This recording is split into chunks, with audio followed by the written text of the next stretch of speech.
Your boys are back. Welcome to In Rotation Podcast. Your boys are back.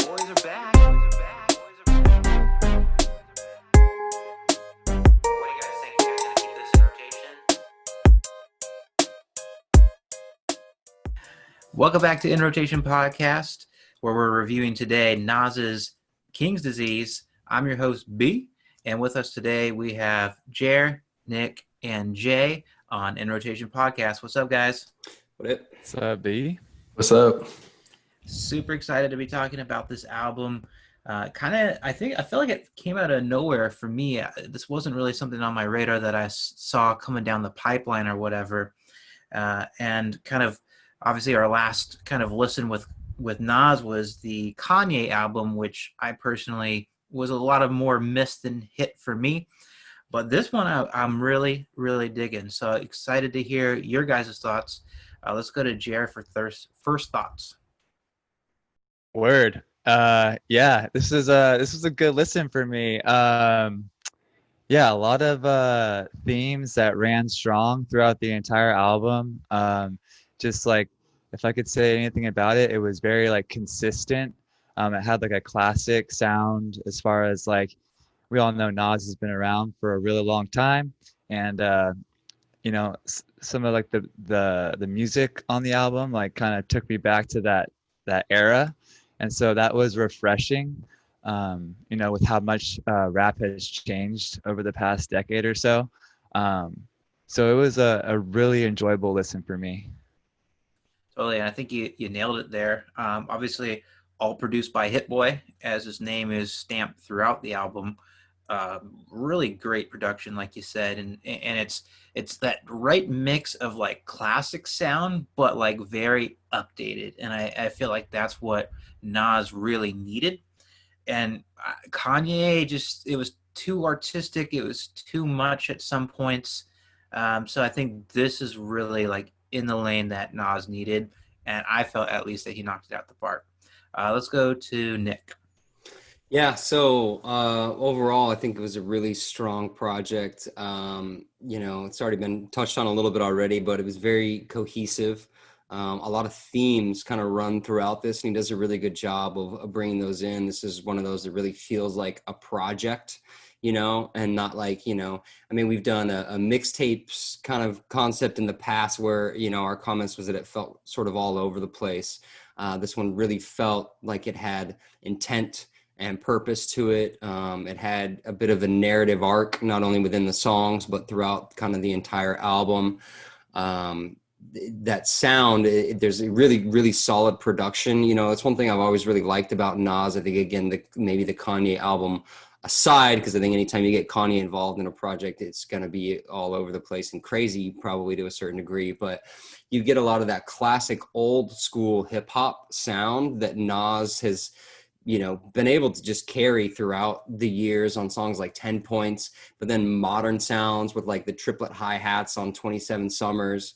The beats they're very full. There's not a lot of empty space, which is a lot of times what you get on kind of old school hip hop beats. Is it's a lot of just, you've got sort of one sample, you've got the percussion, and there's not a lot else, but a lot of that, sound was filled with, sort of ethereal synth and things like that to really make these beats very thick and not have that sort of empty sound that a lot of old school hip hop kind of has. So really consistent, really great, song, collection, and just a lot of good messages throughout too. We're really impressed the way he was able to make a very cohesive and consistent project that felt like it was built and released to be together. Couldn't agree more. Jay, what were your thoughts? Yeah, I didn't hear anything that you guys said that I disagree with. I generally just agree with everything you said and feel the same way. The only thing I would add is, from my own perspective, is he just felt totally under control on every single song, and in the album in its totality as well. Like multiple people said, Nick said it had an intent, it had meaning, it had musicality though. Like it didn't feel like it was too trying to teach you something, but you did learn something. And then, you felt enriched if you didn't learn something. At least that's how I felt. there was like standout songs that like felt really like they could be big songs to me. Like if there was a lot of songs that just really stood out as really like over the top good. I really like The Cure. That really hits me, like where all the check marks that I like. The Cure was probably, it felt important to me. I don't know, something about, because it's Nas, and it just felt very important. And when I really dissect it too, it like, you could pull out so many gems. So what is anything Nas does kind of is historic. And agree with the Kanye, because that one felt underwhelming, almost too creative. Like he didn't mesh with Kanye, but he meshes with Hit Boy, and they created a vibe that I just really liked. I really like this album. I think, the control piece that you mentioned is the biggest part, because probably working on the Kanye project, Nas probably didn't have much control at all. You kind of just have to go with whatever Kanye is doing. So to really sit down again with a singular producer in Hit Boy and really collaborate in a way where Nas is making the music that he wants to make, I think made the biggest difference. And themes, people have been talking about themes. It's just so true. And what I really loved about this album is it's a message that we don't get a lot of in hip hop. It's very positive and empowering. Like Nas really wants to elevate the Black community, and he did that throughout the whole album. Like obviously we reviewed RTJ recently, and it's kind of a different energy, right? But there's so much negativity in the world and bad things happening, to really have this like voice of just of positivity and what things could be and where things could go was incredibly refreshing to me. And I guess to start talking about theme, King's Disease, this kind of interwoven message throughout the album, is about this concept of people just doing too much, overindulging, and how he wants to stand out to be different than that. And he kind of establishes that on the first track too, and kind of throughout as well, right? You got King's Disease, you have the definition, The Cure. Like it was really, really kind of thematic what he did there. What are you guys' thoughts on some of the themes? And I'll start with Nick. Yeah, so I was actually just going to ask, because we've said theme several times. All of us said it, and we haven't said a single like theme yet of what this is. And I'm curious to, it's always fun when you get kind of a really artistic type of work to figure out what the themes are, and what other ones maybe you missed that other people picked up on, and things like that. And some of the bigger ones are this concept, the concept of the king being a king, and kind of how he defines that throughout this. He uses that so much in such like a positive way. So that's one of the big ones throughout. The other one, B, you did kind of touch on already, is this concept of lifting up the Black community and Black culture. And there's also a lot about the importance of strong women, and particularly strong Black women, which I thought it was really refreshing to see on a hip hop album, to hear entire songs dedicated to that concept, like Till the War Is Won. So, and then obviously, things like race and systemic racism and inequality, specifically in the justice system and the laws, is brought up a lot. So those were definitely some of the big ones that I picked up on that are touched on throughout. And then there's also just this great quality that Nas has always had of being a storyteller and being able to drive a narrative. And you get a lot about kind of his come up, and concepts of, there's ways to be a successful businessman or business person, and to make money, and that you don't need to rely on the streets. There's some stuff about that, and saying about how the streets are not necessarily the way to come up. So those are some of the biggest ones that I picked up on.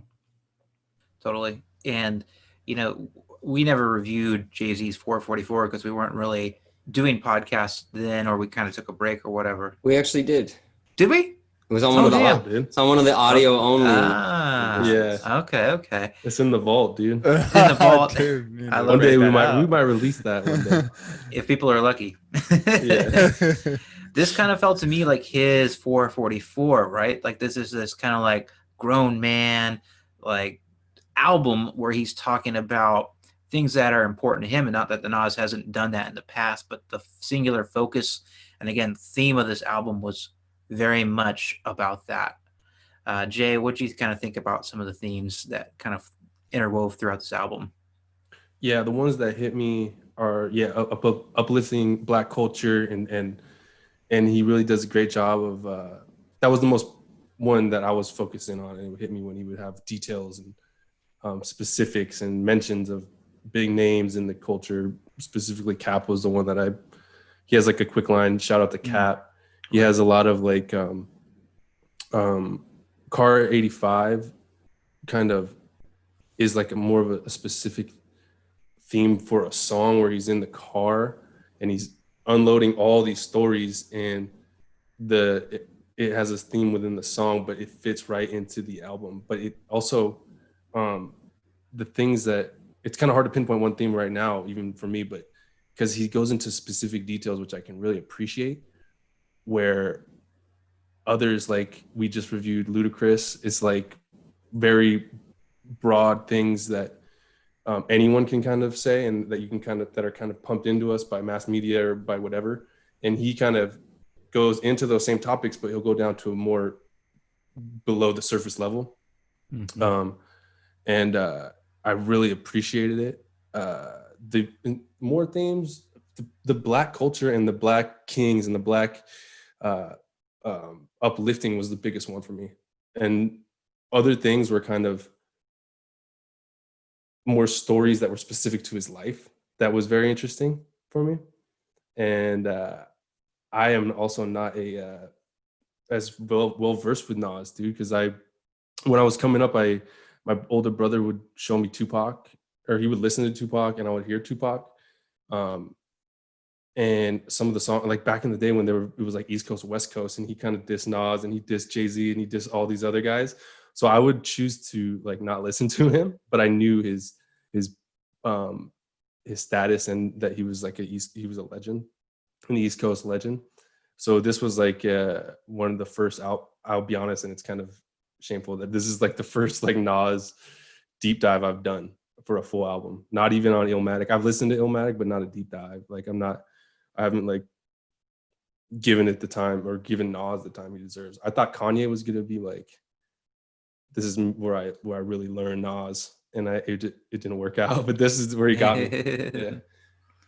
Well, no shame in that, man. I mean, there's like Nick said on a previous podcast, there's so much music out there. But I'm glad that we got to listen to this together and talk about it, because it really is an art form.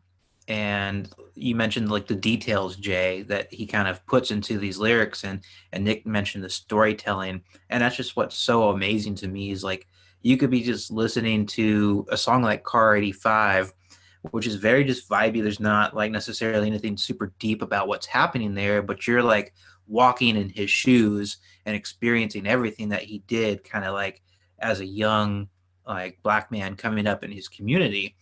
And you mentioned Luda and how simple those lyrics are.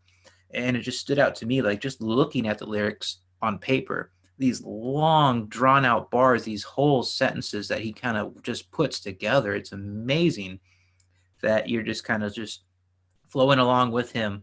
And it's almost like if you didn't really look and appreciate the art form, you could totally miss how talented he is in putting this whole thing together. Jared, you're the last on the theme subject. So what did you kind of think? Yeah, I'll touch on themes really quickly. Just like everyone was saying, like we're looking at a lot of like Black empowerment, female empowerment, which is like also awesome. It's really like throughout the album, we see like Nas coming from a place of experience, great experience in the rap game, growing up, in this environment, or in a environment of, where I'm sure he experienced, racism and oppression of sorts. And he's kind of coming from that place and then offering guidance really to the next generation of, younger people in that community, whether it be like the rap community or the Black community, whatever it may be. But really, it's just kind of like really cool to see like this, you know, this artist coming from this place, and then just like really just like kind of helping mold the next generation in a positive way. And so I really respect this effort from Nas, definitely. Yeah, so as far as themes, that's kind of what I have. And I like how you brought up RTJ too, because we did just review this in a previous episode, where we reviewed RTJ in a previous episode, and kind of like some similar stuff going on, as far as like talking about how the system is kind of like rigged against certain people, certain groups of people, and how those groups are fed up, and and they're outspoken about being fed up. And so I always think that's positive when people are making their voices heard. And so yeah, it's just really and then it's not just all that. We also have like the songs like Replace Me, talking about where it's with the Big Sean and Don Toliver feature. It kind of like takes a break from that and just talks about like just like kind of like that, the game of like trying to get a chick, or like those life experiences, which are a little more light.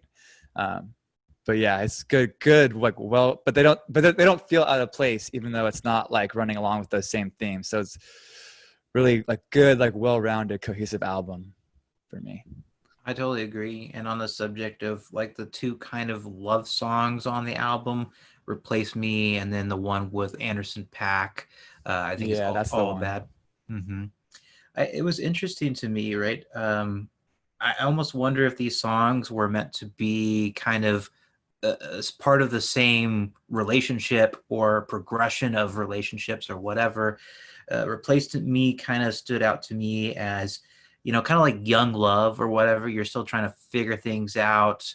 You don't have the strongest relationship, maybe. It's maybe a little wobbly, but you're still together or whatever. And then you get to All Bad with Anderson .Paak, and it's obviously the relationship's over and it didn't work out. What do you guys kind of think of these two songs? And I'll start with Nick. One thing I just want to, before we get too deep into this too, is the album's called King's Disease. In the definition, he kind of touches on what that means. That's why he calls it the definition. He defines it, but it's something I didn't really pick up on. So some people who heard the album might not really kind of make the connection on what all that means. So I'd done a little bit of research on the concept of King's disease being gout, which is a form of really gnarly arthritis. Essentially, it's also called like the king of diseases or the king of arthritis. But it's really known for coming from overindulgence. That's what it was made most famous for, going all the way back to, the Renaissance times or whatever, 600 years ago.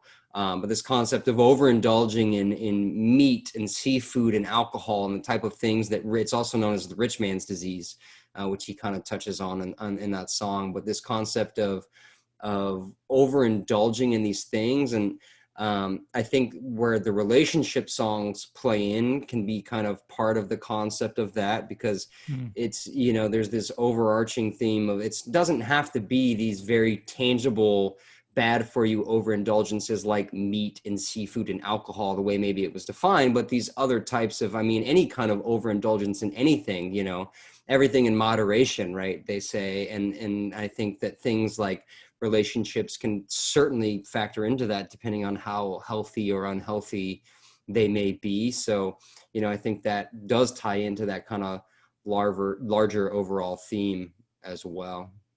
That's a really good point. And sorry, Jay. Sorry, Jerry, go ahead. I was just gonna say, like, I think king or the word king or the word queen is mentioned like in at least half of the songs. Mm-hmm. Like, so it's not just like the album title. It's like he like says king and queen like so many times throughout.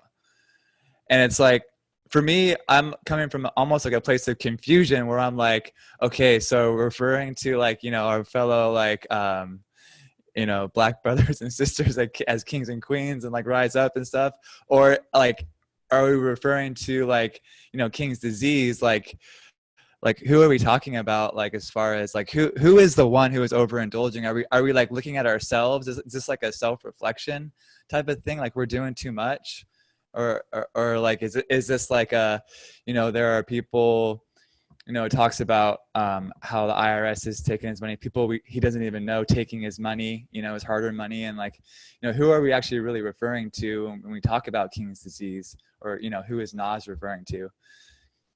Yeah, So, I do. I think what we've been talking about is like the details and the specifics.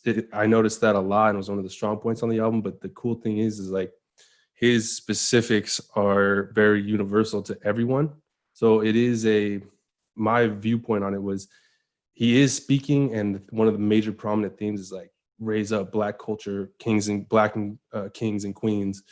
But it's such a good album because anybody could take that message. Like anybody listening to this can take this message and apply it in any aspects of overindulgence. Like it's very specific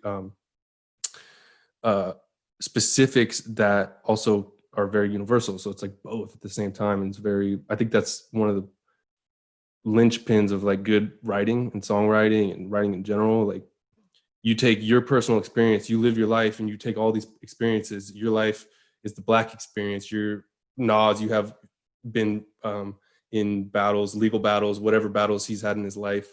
And he's taking his specifics, putting them into this, and it's like outpouring of universal messages that like anybody, a lot of people can take in, you know, like of all shapes and sizes and of any background.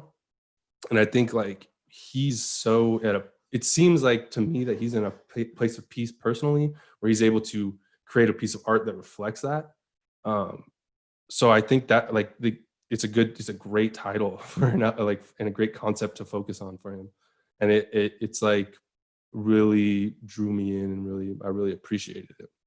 So in terms of like if he's targeting someone, I think maybe he's talking from a place of personal perspective, his own perspective, and then it hits just mass audience or mass people, mass backgrounds. Yeah, that's one of the questions. That's one of the questions I had for you guys on it, because I kind of looked into that sort of early on as I was digging into this about this concept of King's disease and trying to find that concept, you know, sort of throughout, where it seemed like they would sort of that theme or concept would lend itself to like cautionary tales sort of, you know, especially with the guy who does so much with narrative of telling stories, and you think you might learn something from these stories of this overindulgence. And I had a hard time identifying. There was so much of this, you know, uplifting Black culture, empowering women, things like that, where it seemed like there was some, I guess, a lot of solutions maybe to the concept of overindulgence or the correct way of living, but I wasn't seeing a lot of examples that I could identify of where he's listing out these things. And so that was one of the things.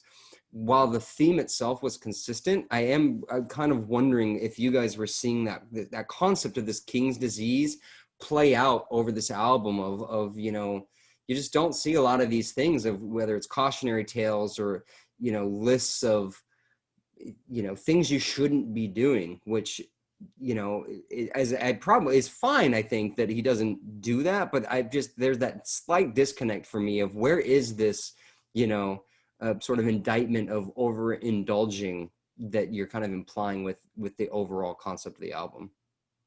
I agree with you there. I kind of felt the same way.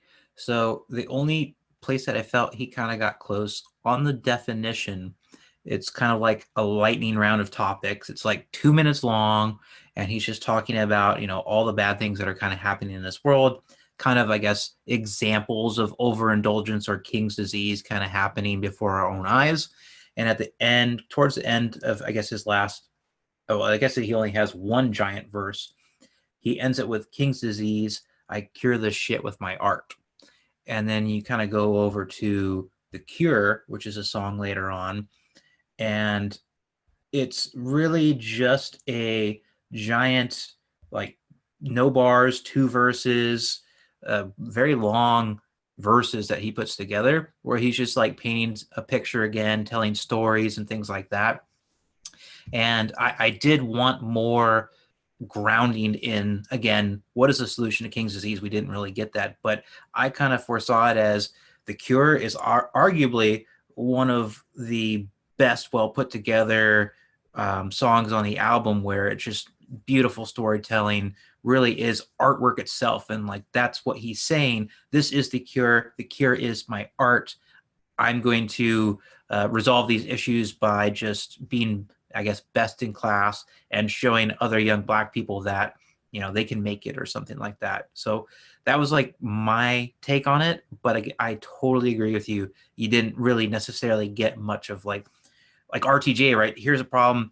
We need to go out and stand up, and this is the solution. We need to demand change or whatever. So that was the only critique I necessarily had about the album. And I don't know if Jerry, you want to jump in there. Yeah, I think for me, like the tracks that kind of offer the most guidance are like 10 points. 10 points, it's just like talking about like, do it like this, do it like that. And like, you know, it kind of like sort of offers like that solution, but like at the same time, it's like it doesn't really like lay out the problem, you know. It's just like kind of just like spit in like this this direction, right?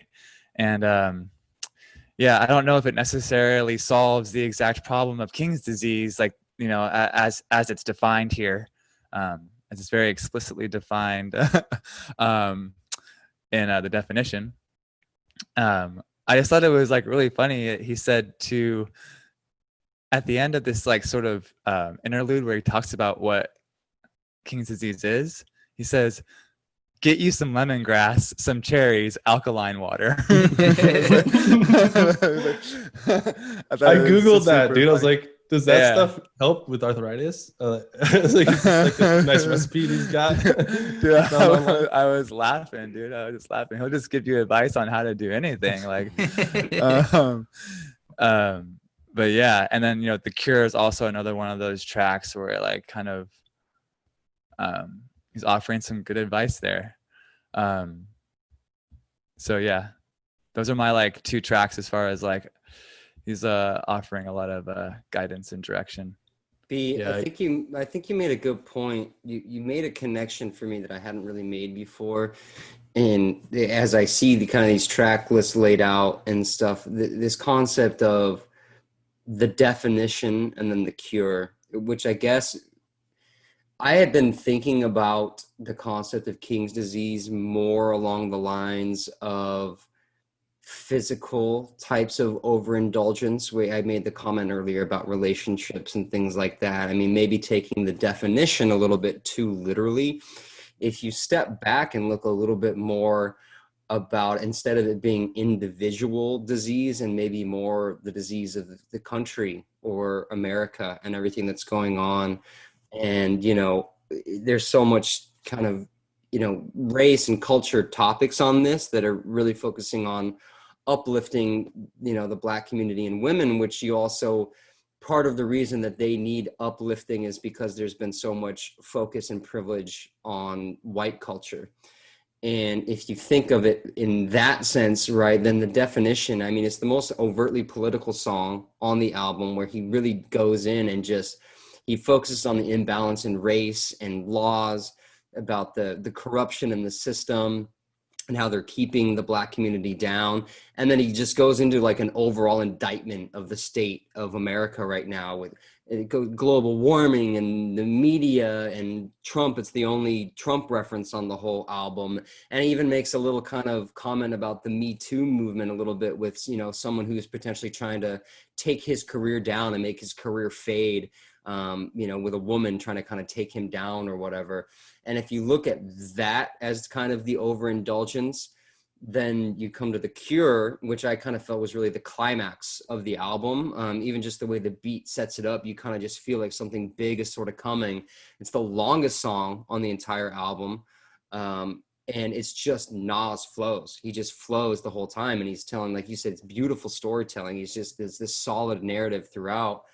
And, you know, that line at the end of the definition of, you know, I cure this shit with my art, then The Cure comes, and it, like you mentioned, it's just like him like really doing his art form and telling people, you know, how to live and ways to succeed and just ways they can learn from his story and stuff.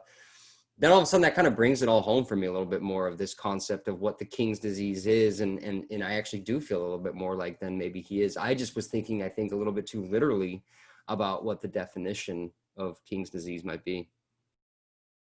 One thing I want to sneak in there on The Cure, the beat switch in the middle, where it just that vocal sample comes in and Nas just, I think, goes to like a different level, dude. Oh my God, the Yeah. production throughout is just amazing. It switch up. I think the first switch up is at 1 minute where he says 1,000 milligrams, making sure you don't overdose. Yeah, It's like yeah, I forgot. He switches up his delivery and his cadence, and it just like it's like you're already there, and then all of a sudden, Yeah. dude, Yeah. another level.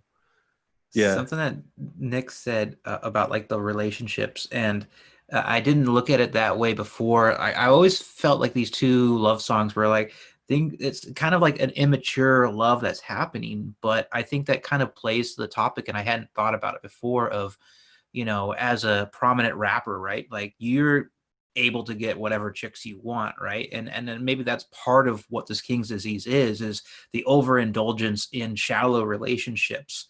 And then the other like very prominent songs on the album are Nick mentioned it before, the what is it, Till the War is one, where he's talking about being a strong man for the black women in the community, or really any woman.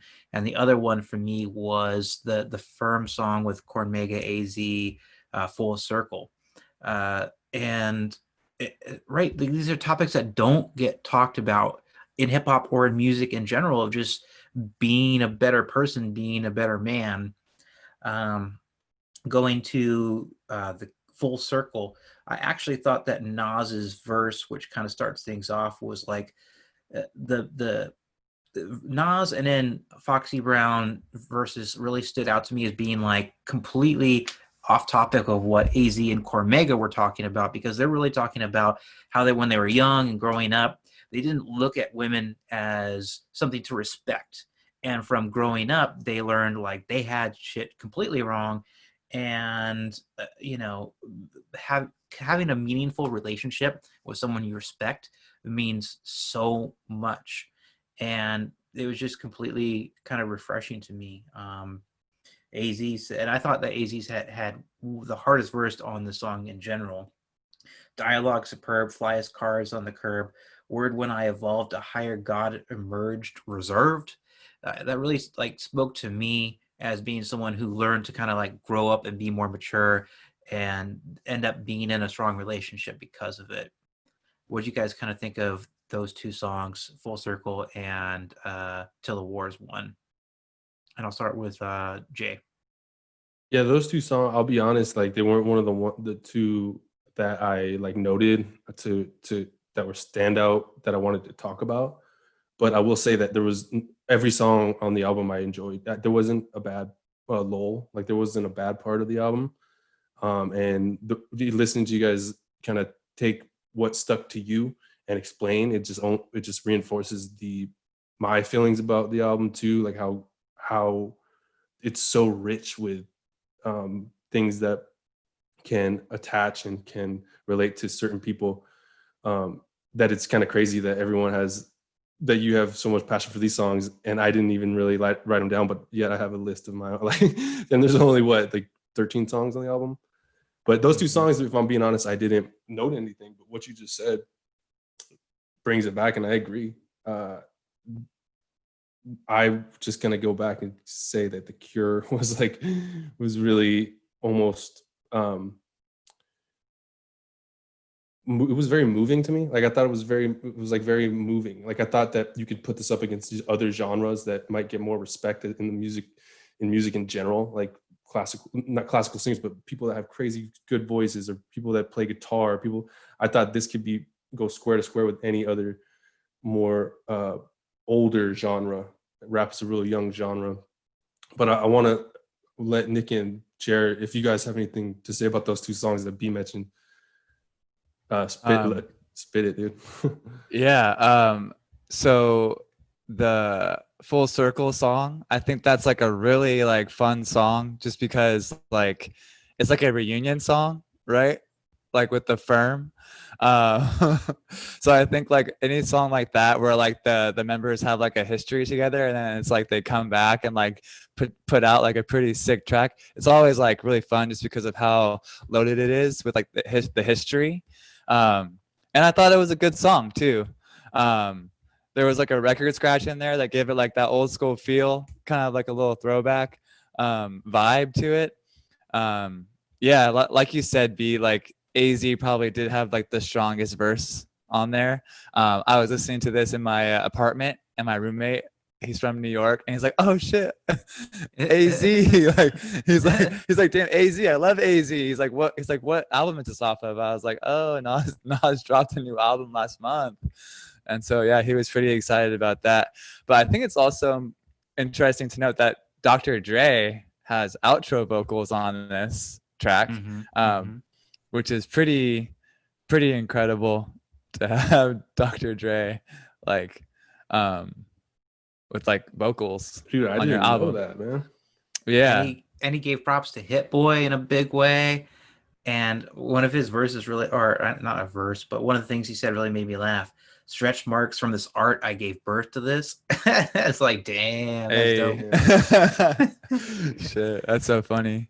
Before we get to, sorry, Jay or Jarrett. Yeah, I just think it's like so crazy that like there's these songs are like could totally play on the radio. They have such strong messages, but yet at the same time, like they're just like dope, right? Like you don't have to have like this strong message and it ends up being really boring. Like he does it, they all do it in such a way that's just so natural. But back to you, Jared.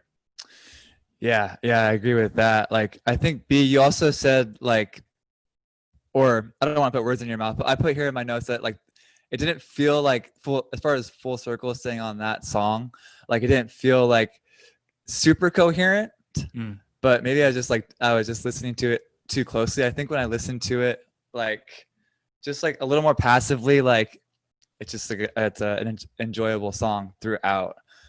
But the other song that we were talking, the War Till the War Is Won, right? Yeah. There's the themes of struggle, and then he talks about fighting the good fight, giving all he has until the war is won. He talks about these like systemic issues that we've been hearing more, that they're more like in the forefront of our minds, these days. He talks about how these laws are made to slaughter us, and I can't imagine like feeling like that, that laws are like were put in place to oppress you. It's just like so crazy. But yeah, it's like it's like as far as like what this war till the war is won, it's like it's a powerful it's a lofty, powerful song title, but like these these communities are really out here fighting that war all the time, and it's so crazy. There's also more shouts to like the strong women out there, and that theme also makes its way onto this track.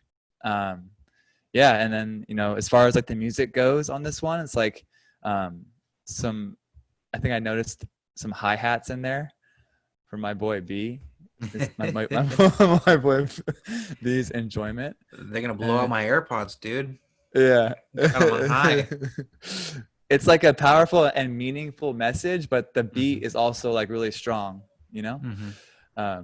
So those are my notes on that. Yeah, it's funny, the Dr. Dre cameo on Full Circle, I did a double take when I saw that kind of written down, because I hadn't noticed it several times listening through. I just didn't really recognize his voice or think anything of that, you know. I was kind of passively listening, and I saw that, and I was like, oh, this must be like a different Dr. Dre. But I did a little bit of research figuring out about the firm and realized that, you know, they had signed to Aftermath. He was the producer for them. So I thought that was a pretty epic cameo. And just to get a couple of bars out of him, they were pretty classic Dr. Dre bars of like, you know, they weren't mind blowing, but yeah, I also thought that that Shouts to Hit Boy was dope too, because that, you know, that's an impressive, just to get that kind of praise, you know, that's high praise to get that kind of thing from Dr. Dre. But yeah, so that was funny because Jerry, you'd mentioned that you didn't think that song Full Circle was that coherent. And I actually had it written down as, of the songs that had a feature on it or features on it, I felt like it was the most cohesive overall song. A lot of times when you get features, you can tell that someone basically said, here's the beat, write a verse, and maybe said something like, this is kind of the theme that I'm going for, or the mood of the song. And then you can just tell that the verse has nothing to do with what the song's about, you know? And this felt like one where really they were all on the same page of what they were talking about. And the messaging that they kind of had. I mean, B had said that Nas's verse kind of felt the most out of place, but, you know, I really feel like they all kind of lead into each other with these similar concepts on it, but it just had a very, you know, just cohesive vibe to that particular song. So I thought that was a good, fun song, not mind blowing, anything like that, but just had some just really great pure flows though. I mean, just some really amazing skill just overall with the hip hop artistry. In my own defense, so I'm gonna let you finish. I'm gonna let you finish. But no, but like in my own defense, I think it may have been like more of like just like a feel thing, like it maybe like with the way that they were like delivering their lyrics. And if I go back, maybe I'll go back and listen again, and like that won't be the case. But yeah, I don't think I was referring to the themes or like the lyrical content as much as just like sort of like the musicality of like the way they were spitting and stuff like that. So I mean, I'll actually just a back you feel. up on that, Jer. I mean, I thought I know I said Nas was the most out of place, but I don't. It's a good setup to what AZ and then Cormega go on to do. I felt like AZ and Cormega were like on the exact same page, and then you get to Foxy Brown, and it's just like she's just rapping about like being good and spitting hard and shit like that, and that was definitely the most out of place. Yeah, that I can agree with that. I mean, you know, she goes in talking about firm mafiosa shit and stuff like that, bitch fucking with me, like, which is very kind of out of place on the whole album. I mean, there's some flexing on the album, but at the same time too, I think if you're looking at an album that's talking about strong women, and you have a strong woman come in here and be like, bitch, you can't fuck with me, you know, that fits in a little bit. Now granted, you might, I saw your face, maybe you would want that to be more talking about how to be a strong woman, or maybe doing it in a more in a way that more influential, or more like something that like a role model or something that women could look up to. But at the same time, you know, I guess it's a good point. Maybe hers was a little bit out of place with the vibe and her kind of flow, but I'll tell you what, that is a badass bitch though, for sure. Coming in hard on that verse. But the other one we've been kicking around here the last couple minutes, Till the War is Won. I think that this is one of the most important songs on this album. You have Replace Me right before it, which kind of introduces this concept of relationships and strong women, the kind of the most on this album. And then it leads into Till the War's Won. So I think there was a little bit of kind of genius there with the way that the album was structured. And you're kind of going through, you know, there's several songs before we even get to the first song that talks about, I mean, Replace Me is, what is that, the 6th song on the album, before you're even really getting into these kind of relationship themes. And then you follow it up, you know, granted later you've got All Bad. You really have almost this section on the album, Replace Me, Till the War's Won, and then All Bad, where you're really talking about women and relationships. And you kind of flip it, you know, with first Replace Me is talking about, you know, this concept of the strong women and that, but also saying like, you can't replace me. And then it flips it back and says Until the War's Won about being a strong man for these women, you know. And I just think that this is such a powerful message, and it does, of course, talk about the struggles of Black women and Black people in general, inequality in the laws and the justice system, which comes up a lot on this particular album, you know. So it's not just the war for women, or Black women, but also for the war for Black people and Black culture in general. And I just think it's such a strong message, and just such a, you know, it doesn't try to do it if you try to make this song like a banger for the radio, like, it's not, you know, I mean, you look at like the Lil Baby song that we reviewed recently, you know, there's a really strong message there, and it's a really strong, there's a lot going on, but it's a dope song, right? But I think in the context of Nas's album, that maybe that's not gonna work as well to kind of make it more like a banger, but you still get a little bit of that, you know, really speaking to people. The line that I specifically have written down here is the Black Lives Matter, I'm for real, it do matter. Black on Black crime, they still do it to whoever. Talking to the trenches, we just got to do better. So he's talking to people like in the streets, and they're, you know, all kind of saying like, you know, especially when it comes to the Black on Black crime, is like people like to try to conflate that with the concept of Black Lives Matter. We're like, oh, well, police kill Black people, but Black people kill Black people, and that's the same thing. And it's not, you know. But when you bring up the concept of Black on Black crime, the concept of, you know, talking to the people on the streets that are living this every day, we got to do better, right? They're talking about their community needs to do better. So there's just a lot of really strong messages, self-awareness in this particular song. But again, that song title, Till the War is Won, you know, it's not a battle, it's not a fight, it's a war, and it's something that they live in that community every single day of their lives, and that a lot of people are losing their lives to. And you know, you truly do lose your lives in war, and it's a real war with casualties. Not that it matters so much, but I think that Black Lives Matter quote is from Lil Durk. I think that's his part on that song. Yeah. And to kind of expand on Nick's point, yeah, you know, Nas says earlier, we need each other. With bad tempers, we defeat each other, you know? So it's about unification. And, you know, again, like you said, like being in the trenches, like we got to do better for each other. And he talks about like domestic violence and like what he experienced growing up. You know, he gets really raw on this song. And again, that's something that you don't see a lot about. Every rap song is talking about the struggle and the come up, but it's in a way that's like, oh, it made me harder. Where on this song, he's talking about, yeah, it shaped me and made me who I am, but I would have rather not done that, you know, like that was very painful. And you don't hear a lot of the actual pain. You just hear more of like the flex of the come up. And I thought that was what was really refreshing about this song. To agree with all this, and I got to admit too, like I got to give props to Hit Boy. You said Hit Boy.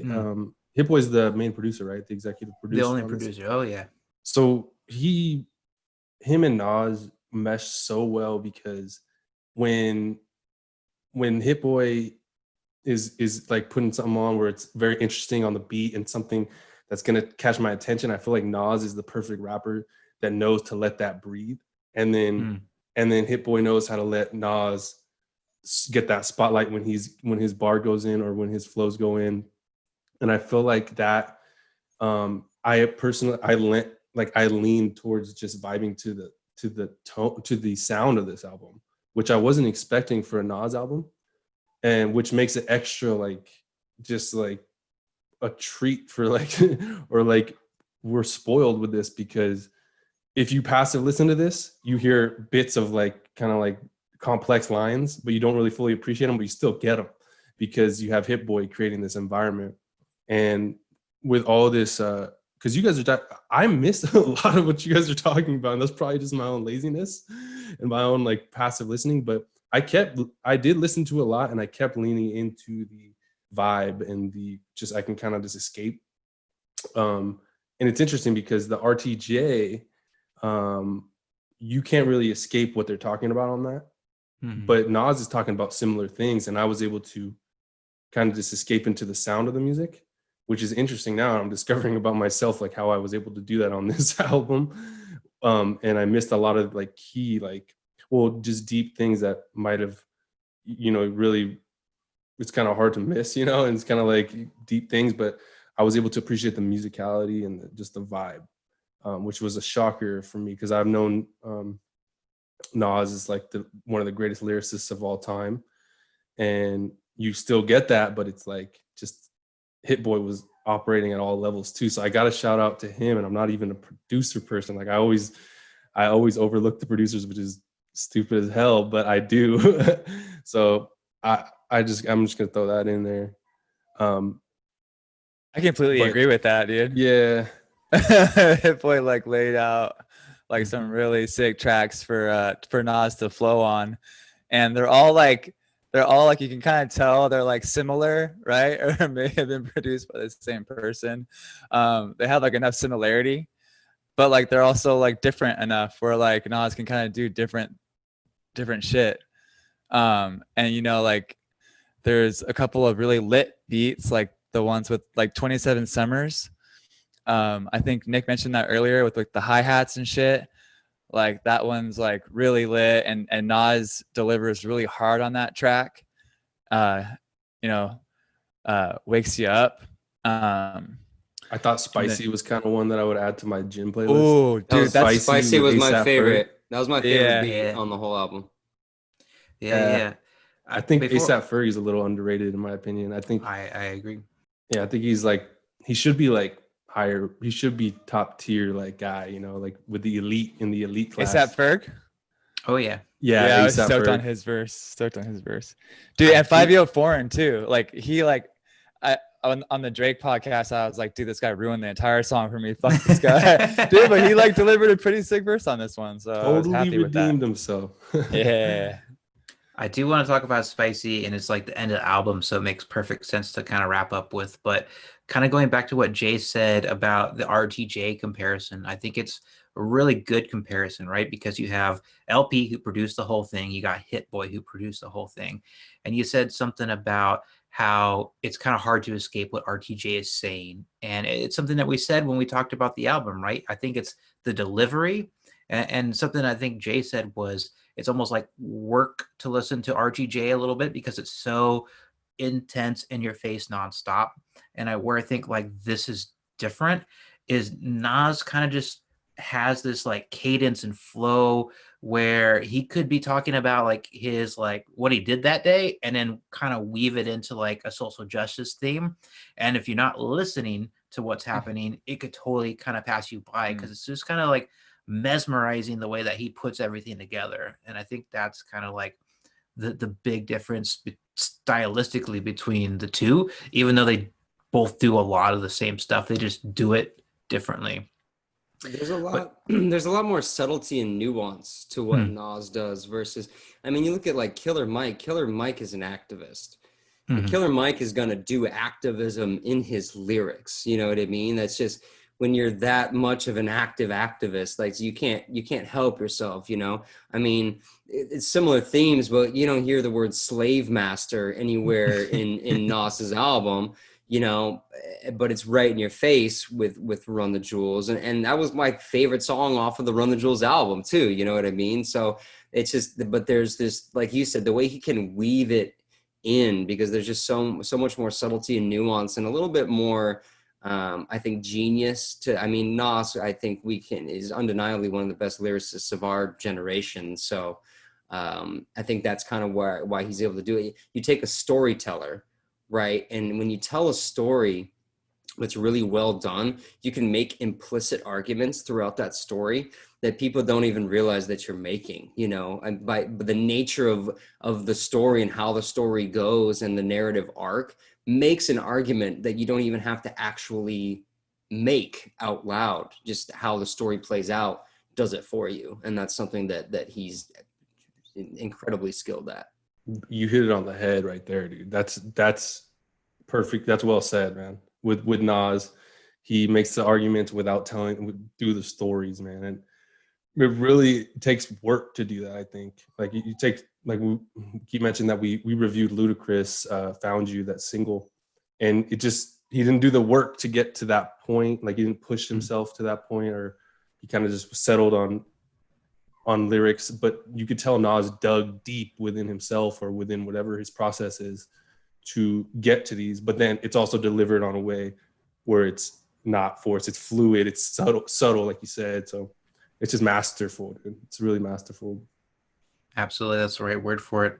So setting all that aside, ending with spicy, like, you know, we talked about the storytelling and all that. This is not that. This is just Nas kind of going in and making arguably a radio friendly track. I think someone said playlist. Like, this is definitely a playlist song.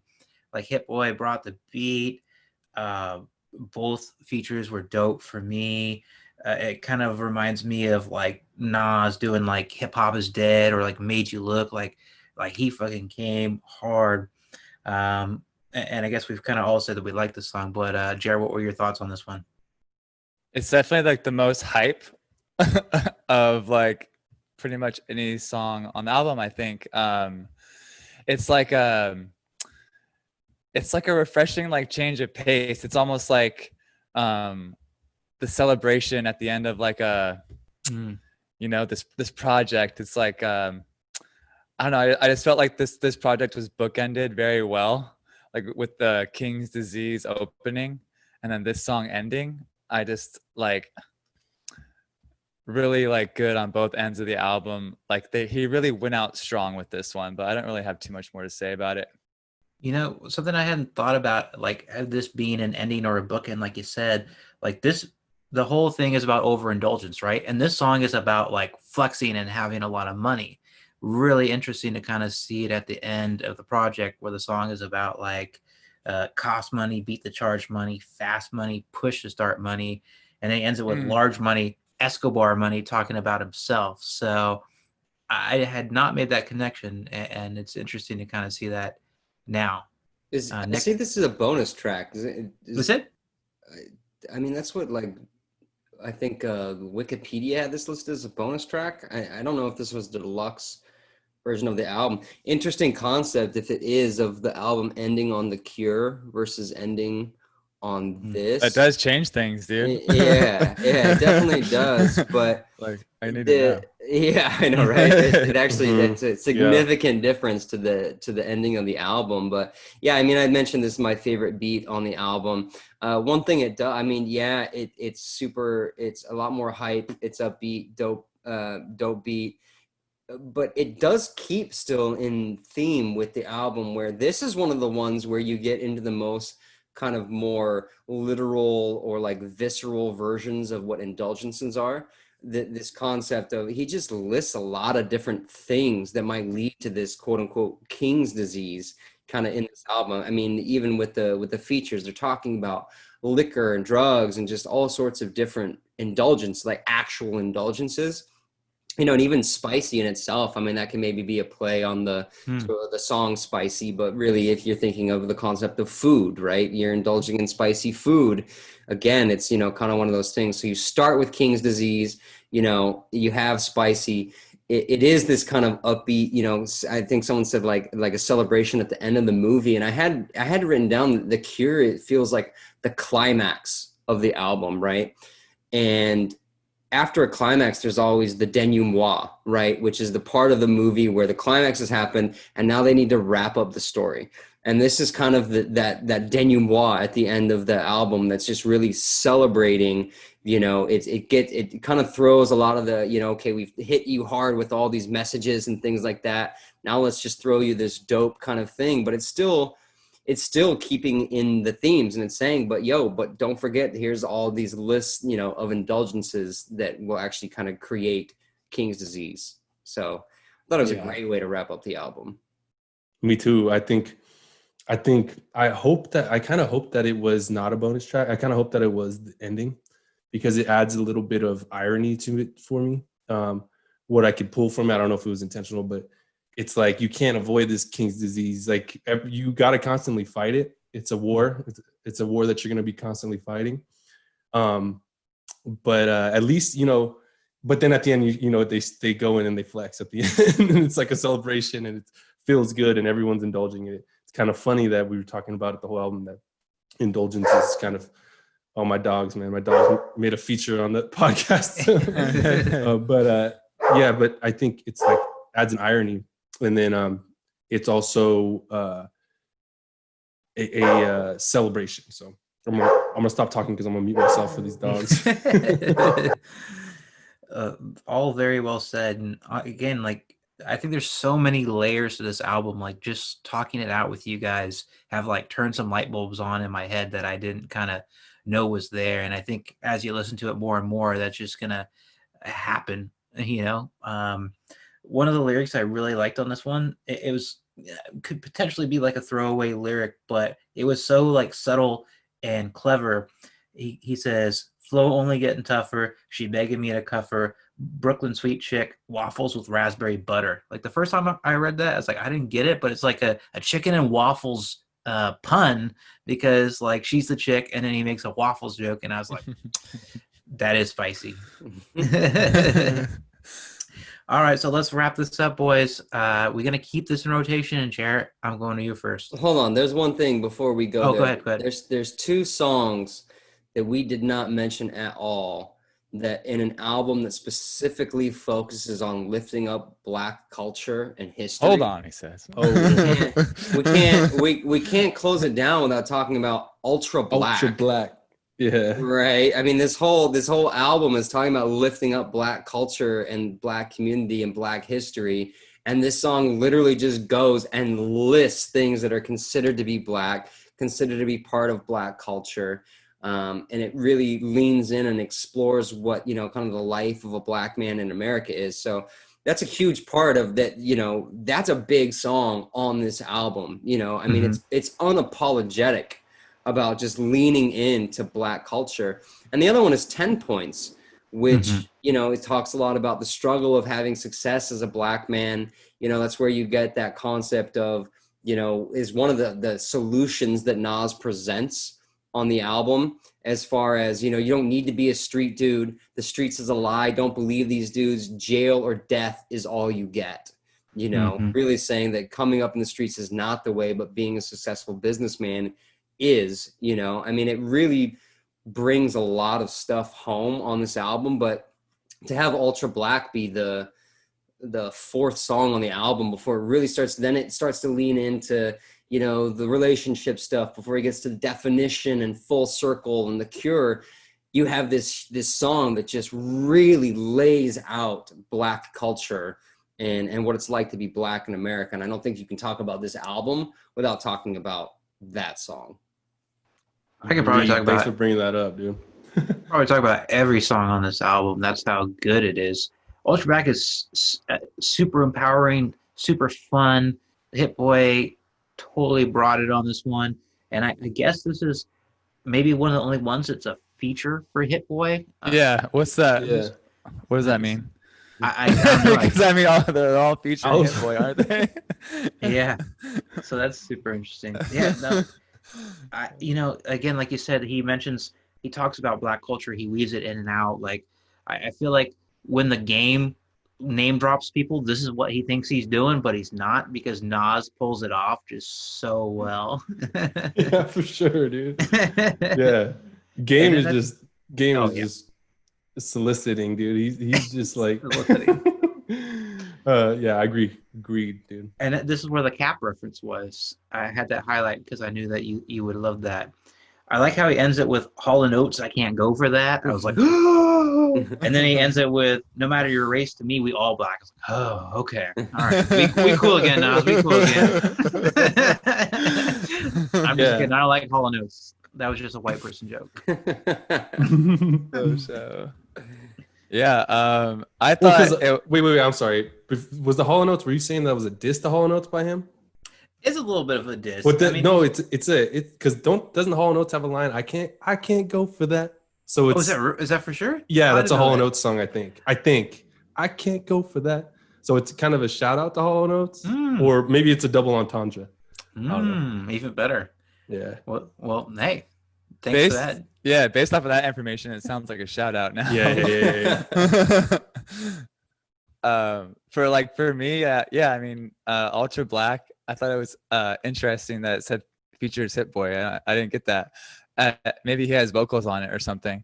But yeah, obviously it's a celebration of blackness. It's and it's just, for me, it felt like a little, for me it felt a little repetitive. That's like my one critique on it. Like it just felt repetitive. But yeah, I think it's kind of like it belongs on this album though, like just with what's going on, or and yeah, I mean, Nas is really just he's like he has a message that he is delivering, and he is very, like, I want to say, like, shameless about delivering that message. Like he doesn't seem that he cares, like, if he offends anyone, or like, and he doesn't care, like, if what his, like, his sort of like objective is. Like, he is just like, and that's just like, if you're Nas, you can do that. You can you can make an album about whatever you want, and it can be as much about that one topic as you want it to be, like, because you're Nas and you can do anything. But yeah, that just seemed a little repetitive for me, a little in my face. But yeah, but like I said, also it belongs on the album. As far as 10 points though, I like this song a lot more. Mm-hmm. I do. I thought I wrote here that it has like a bunch of sick advice in it. I think I referenced it for a second earlier, but yeah, just a ton of good advice. And it has like the basketball references, right? Mm-hmm. I think he talks about Michael Jordan and LeBron James in the chorus of this one. Yeah. Yeah. So, like, that's it, that goes along with the theme that Nas, he's just coming from a place of experience, and like just like letting people know how he's basically taking his experience, and he's like giving us like a guide, so I think it's pretty cool. It's like guidance that anyone can like relate to, right? It's just, don't try and fit a square peg in a round circle. Obviously it's very basic, and it's like it's a very basic saying, but like it's just like things like that, or it's just like almost like just wisdom that he's gathered throughout his life experience that he's bestowing upon us.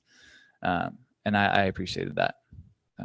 I think it was like one of my favorite beats on the album, and it's like very, very well kind of thought out. Like the first verse is kind of talking about the systematic oppression that he kind of felt growing up, and then that second verse is talking, and Nick had already quoted all the verses I love from the song about, took it from a street dude, you don't need to be a street dude. And it kind of ends with like Jared was just saying, like, just be yourself, you can find happiness in that. And the last kind of verse he has is, our challenge is holding ourselves back. I hope you felt that. And that was super powerful. And like Jared said, it could apply to anybody. It's a strong message for anybody. Definitely love this track. Okay, well, I think we'll go ahead and wrap it up.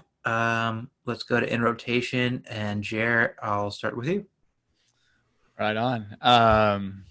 Yeah, man, this is like, when you kind of compared this to like Jay-Z's 444, I was like right there on the same page with you, man. I just like don't appreciate you stealing my liner notes. Because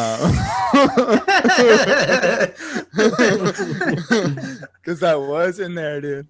I felt the exact same way, man. It's just like you kind of have like the similar sound on each track, but it's just different enough where it stays entertaining.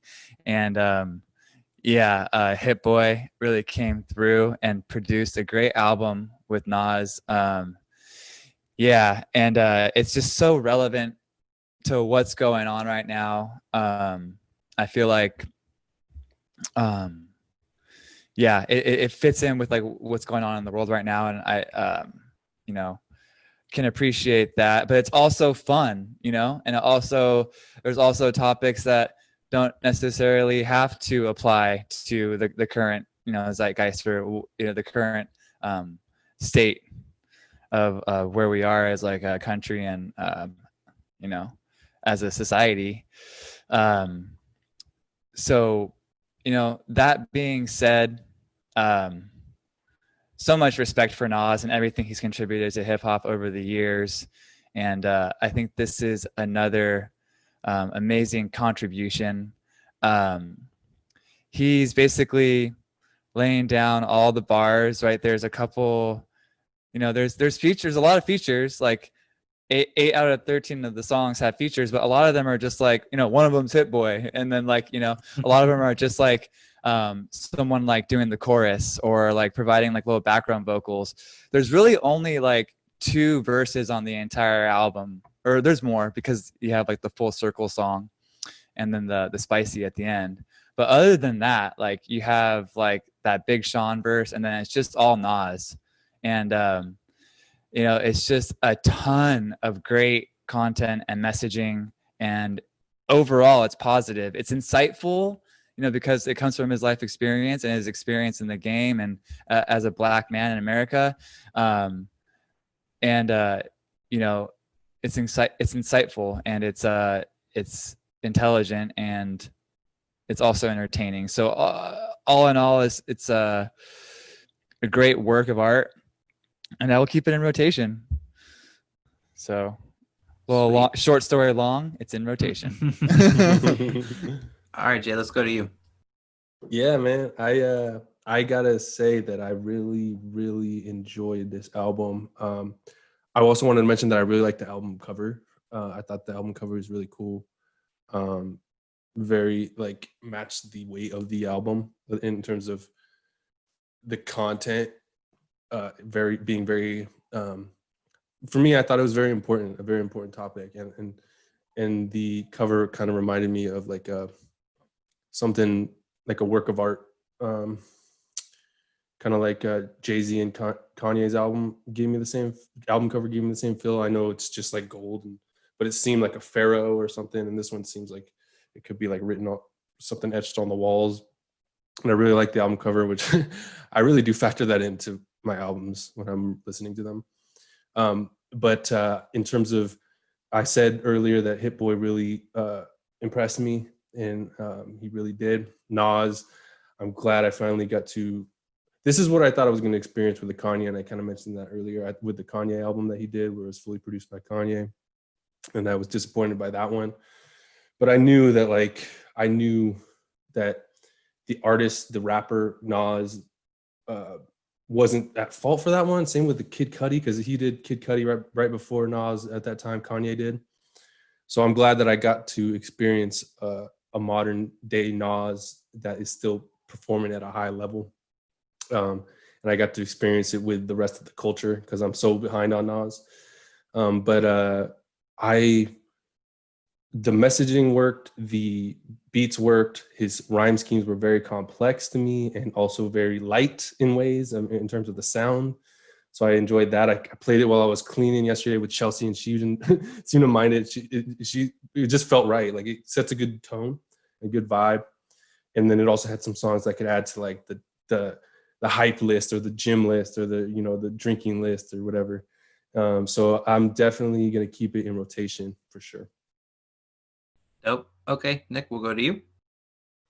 Yeah, so I mean, Jay and Jer summed up the album really well. I mean, just it's got that great classic Nas sound. Some of the old school hip hop beats you get on like 10 Points, but then still some really new sounds with 27 Summers to keep it current, keep it fresh, keep Nas evolving. Really cohesive project, really important messages throughout the album.